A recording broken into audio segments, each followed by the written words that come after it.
Okay, so you mentioned wholesale, and that the business and wholesale had been, I think your words were like knocked or rocked. Like, what can you explain to us It's what's almost like happened? basically from dust to dust. Unfortunately, the state that we're in, New York State, has not been. There's obviously the COVID factor, but there was also the businesses. We sell to a lot of places in Manhattan, and the businesses. We have people, we have customers who come into our shop who used to live in Manhattan and who moved to Long Island, who still patronize us, moved out for the safety factor. There was a new law that was passed, the No Bail law, which has been, I mean, terrible upon terrible. It's made these places. What's Uh, that? What's that law? Sorry, the Nobel no law. bail. They put in a no bail law for New York State where you arrest somebody and it's almost like a turnstile. You're going through a turnstile going through the airport or something. You're in, you're out. People committing. I have police officers from numerous precincts coming in where they rearrest the same person. 4 or 5 times for the same crime in a given week. So imagine you're that store being knocked off or something. It's terrible. So Queens is not that bad. I mean, there's still parts that you have to keep your head up and keep alive. But the city basically, I mean, the governor just recently said we have to reopen in his speech, the State of the Speech, which was I think yesterday in Albany. But he's inflicted tremendous damage. I mean, I had somebody come in whose restaurant is closed in Astoria, who came in who was interested in buying wholesale. I had customers, permanent customers who are permanently closed now. It says red ink, which I looked it up just to see it because I wanted to see it. It's terrible. It's heartbreaking when you see what's happened. So we relied heavily on the wholesale business. Thank God, about 3 years ago, I started working the store pretty regularly, and I mean, there's no better way when you're in control of your ship. When you wholesale, you wait for someone to pay you. When you have a retail place, it's right there. It goes right into your bloodstream. So there's a big difference. So that's been my goal the last 3 years, and it's been really, thank God it's working out the way we want it to, and only it should continue to go in that direction. What kind of places were you selling to originally through wholesale? Well, we sold to Bloomingdale's.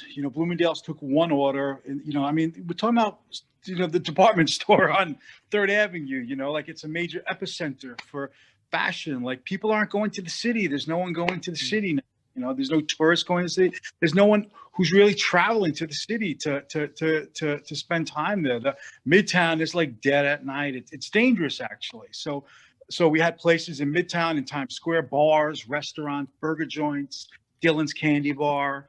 These places have been, they're boarded up. They have to board them up because they don't want the infrastructure internally to be, there was a lot of unrest that the law wasn't followed. They didn't abide by the law. A lot of people and the leaders allowed it to happen.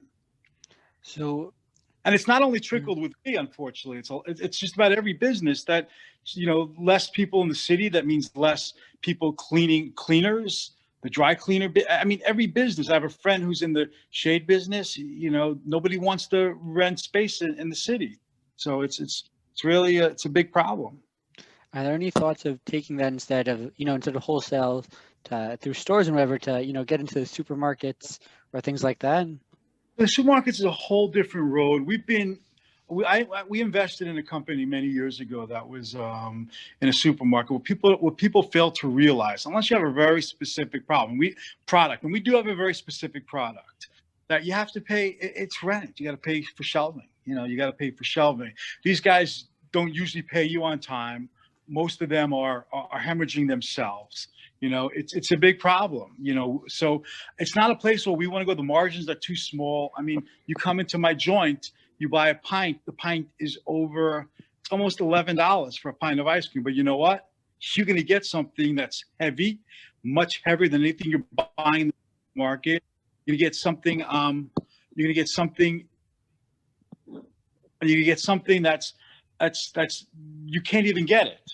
So, and that's the difference. I mean, we're having people come in, and that's the real beauty of where we positioned it. I mean, the flavors are spectacular. You know, I called this past year the Renaissance period that we're in for us. Before COVID hit, our store was like going to almost double. You know, not almost, it was going to double, and then COVID hit. So we you know, it knocked us down, but we picked up that pace not too long after, and we've been on a tear. I mean, the store, like Saturday night was the best Saturday night we've ever had in business. In the winter, 3 weeks ago, you know, people are coming, they're buying pints, they're giving it out, they're giving it to their friends, they're storing in their freezer. I mean, Captain Crunch, you know, I can't keep that flavor. Like I just put in today a Captain Crunch cookies and cream, which is the best selling flavor. It's 3-to-1 on Grubhub. So any order of any flavor that you see being ordered, it's 3-to-1 on Grubhub. We made a Captain Crunch cookies and cream Nutella. So it's just taking an extension of that and expanding it. And that's what we've done the last few years, and we continue to do. The flavors are just, you know, we have like the new Dunkaroo cereal. You know, we sold out of it. You know, I'm going to post, you know, I got some, you know, it all depends on me getting the product. So I got new product. We're going to make some of those new flavors. But the supermarket's a very tough avenue. The margins are very low. What often happens, what people don't realize is, you know, when you come in as a new product, right? Let's say you come in with an ice force, right? Hypothetically, where are you thinking? When you ask me that question, tell me what place you were thinking about. I was first thinking about the more local and Jewish community supermarkets, or that would be the first place because they're familiar with their product, or maybe someplace else like a big box, like not necessarily like Costco or Walmart, where you know, they'll pay you not like some random supermarket chains, like the ones that are, you know, more. We'll get you like 100,000 pints in a week or something like that. You're saying not like the heavy volume. So I'm saying I would think if you were asking me what I was thinking either you would go first to lower, not so heavy volume. You'd go to, I don't know, Gourmet Glatt, for example, or Okay. Seasons. Okay, so first off, the majority of my customers right now are not even kosher, believe it or not. You know, which is really cool. I have people from all over. We have you know, the Jewish market has gone up. The Five Towns market has really picked up. But we have people traveling. I keep sending my father back every week. Your father's well, I know your father for many years, but yes, it's very solid, and he knows how to pick out flavors. And your mom, you know, and your brother, you know. How do you think they got to? I've been sending them to you. This is my favorite store. Wow, thank you. So that's really, so, you know, what I say to people, you know, we're offered suggestions, and we're actually been offered numerous by developers, and, you know, I mean, I don't know anyone in their right mind. I've had some people, believe it or not, suggest we should open up in the city. The city is dead. The ice cream places have gone bankrupt. But you know what I say? I say to them, I say, I would consider at this stage where I am, I would consider my next move to do something where when the store has a non-stop flow of people. It's like there's a deli. It's kosher style. It's kosher style. It's not kosher. It is not kosher, but there's a deli called Katz's Deli. It's on Houston Street. One of the more famous delis around. And this place rocks. That's my goal. That's not my goal for my shop right now. My goal for my shop is turn it into that place. If I turn to that place, you know, then maybe my idea is also to have stuff packed already. So people can come in and take 10, 15 pints at a shot. Where someone takes 10 or 15, it takes a while. We got to stop, you know, to pack 10, 15 pints. I could have stuff ready to go. I could turn, you know, people, the bottom line is if something's really good, people will travel to it. You know, people would travel to the Lower East Side for Bialys. My mom would always go to this place called Kozar's for Bialys. We get pickles at Gus. You know, they would, you know, you go to places that you know, someone who's passionate. And I truly believe, I know it. I know that people travel to us. I had someone from Westchester come in today. Wow. Someone from Darien, Connecticut come in today. Whoa. Rhode Island today. So there's a tremendous amount of, you know, people want places to go. So, you know, do they sell products, some of these places? Yeah, they do. But it's not going to be the same. It's not going to be the same weight. You know, you're paying almost $11 for a pint in my store, but there's a big difference. You're going to get the weight of it, and you're going to get these specialty flavors. So till I'm at 100, I've done so many things, you know, with business that I've learned many lessons. I've invested in a company that sold pints in supermarkets.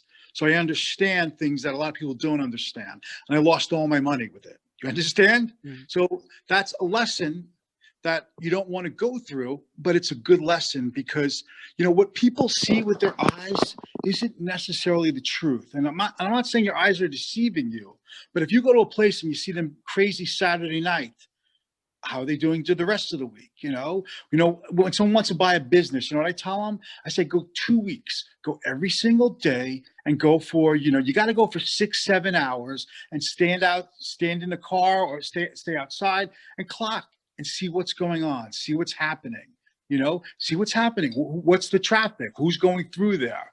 You know, and, you know, a lot of times people make that mistake. Places they come, they go. You know, it's crazy wherever you are, even in the 5 towns. I mean, you know, the places that come and they go. You're a king one day, and you're dust the next day. You're out. You're done. And I'm sure you know that. You've seen a lot of restaurants come and go. A lot of places come and go. You know, what happens is in a lot of places, and it's unfortunate, you know, when it happened in the ice cream business, is there was a few companies that, you know, usually when you see an explosion where someone's going here, they're going there, they're doing this, they're putting pints out, that means someone came to them with some money, okay? Because to generate that kind of money, to put up the money to buy all the milk, to buy all that product, so now someone's already buying in. So you're letting someone in. So once you let someone in, most of the times that I've seen it, almost all of the times that I've seen it, it's rare to see success. That usually is the demise of that company, because no longer things never go. Look what happened with COVID. Yes, people were buying from the freezers, no question. Now, ice cream is the biggest category, but you know what I wanted to say before was that the big guys all own the majority of the ice cream brands. So what happens is, when you go in there, what often happens, if you're a new product and you happen to get in there, you go in there, what you know what the big guys will do? Oh, this guy's coming in. We're going to put our ice cream on sale now. You understand? So when something's on, there's a sale, doesn't necessarily mean that you're going to repeat the business. A sale is just trying to get someone to buy it right now, buy my product over that other product. And that's the goal, is when they do that a lot of times, is they put a sale on the product. Think about that. You never even thought, did you ever think about that? They put a sale on the product, and that poor guy who started this ice cream thing, now everyone's going for this, whatever's on sale. Like, oh, that's a really good price. They knocked off whatever it is. That's a great price. I'm going to buy the other one. So now your stuff now starts sitting there. Now, ice cream in pints sitting in a freezer department is one of the most dangerous places to sit, because that real estate, what happens is, that's not real estate that turns into gold. The longer the ice cream stays in that freezer, the worse off it is, because that door opens and closes. Every time that door opens and someone doesn't take your pint, that pint now crystallizes. You understand? When it opens, it melts a little bit, closes, freezes. So that whole process of closing and opening that door, it could be the demise of your launch right there, believe it or not. Mm-hmm. So do you think then in your long-term game that you're just going to stay out of the big supermarkets because you have the customer base that's coming to you on a regular basis? You trust them, they trust you, you have that connection with them. So yes. So at this moment, you know, to venture into something like that, I've learned my lesson. Unless someone, I've been propositioned. I had someone very, you know, he's like, let's do this. Let's put it in the supermarkets. And I didn't want to do it. I did not want to do it. I was against it. But I was willing to listen and hear him, and I was listening to go along for the ride. If he was that interested in putting in, you need a lot of money. You have to buy some rights, you have to do some other things. You know, I don't think it's the best way to proceed. But someone who has, you know, so you have $1 billion and someone wants to, you know, take $10 million and ride with something, I'll go along the ride. I mean, because you're going to learn something. You understand? Even though I don't think it's the best way to position yourself. You have to have a bigger game to just come in there. There's very few independent brands out there, because the big guys, Nestle and Unilever, Nestle owns about 7 or 8 of them, and the same thing with Unilever. So, you know, they battle with each other. And why do they own all those companies? Why are they owned? Because they need the leverage to deal with these guys with the space. The space is so